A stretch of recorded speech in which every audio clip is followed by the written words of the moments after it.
কণ্ঠশিল্পী মমতাজ বেগমকে আজ আদালতে তুলে রিমান্ডের আবেদন জানানোর কথা রয়েছে। সিএমএম কোর্টে আছেন সহকর্মী সুমন তানভীর। আরো খবর তার কাছ থেকে জেনে নেব। তানভীর, মমতাজ বেগমকে কটা নাগাদ আদালতে নিয়ে আসা হবে? তাকে সুনির্দিষ্ট কোন মামলায় গ্রেপ্তার করা হয়েছে এ বিষয়ে কোনো তথ্য আছে কিনা আপনার কাছে?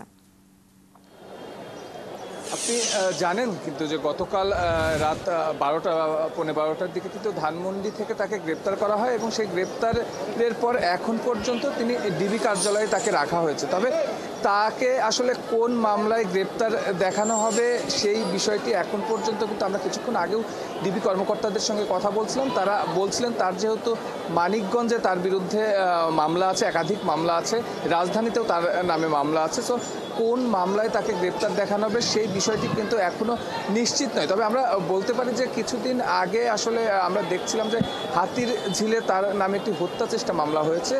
এক বিএনপি কর্মী কাউন্সিলর প্রার্থী ছিলেন তিনি এই হত্যা চেষ্টা মামলাটি করছেন।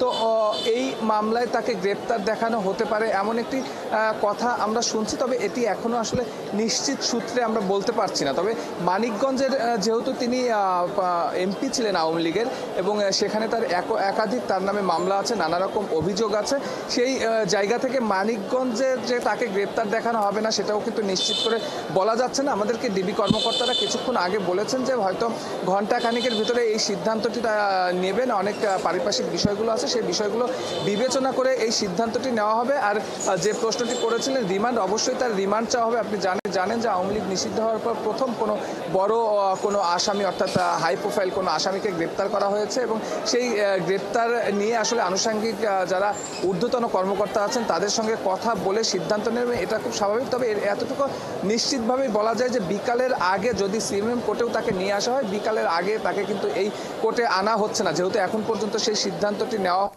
তবে তার বিরুদ্ধে কিন্তু আসলে মানিকগঞ্জে অনেক অভিযোগই আছে। আপনি জানেন যে 2008 সালে যখন তিনি প্রথম এমপি হন, অর্থাৎ তাকে সংরক্ষিত মহিলা আসনের এমপি করা হয়, তারপর থেকে কিন্তু আমরা দেখছিলাম যে প্রায় একচ্ছত্র আধিপত্য তার সংসদীয় আসন মানিকগঞ্জ 2-এ কিন্তু তিনি প্রতিষ্ঠা করেন। তিনি শুধু অন্য দলের সঙ্গে তিনি বৈরূপ আচরণ করেছেন এমন নয়, তার নিজ দলের যারা নেতাকর্মী আছে তার সঙ্গেও কিন্তু তার একটি বড় দূরত্ব তৈরি হয়ে যায়।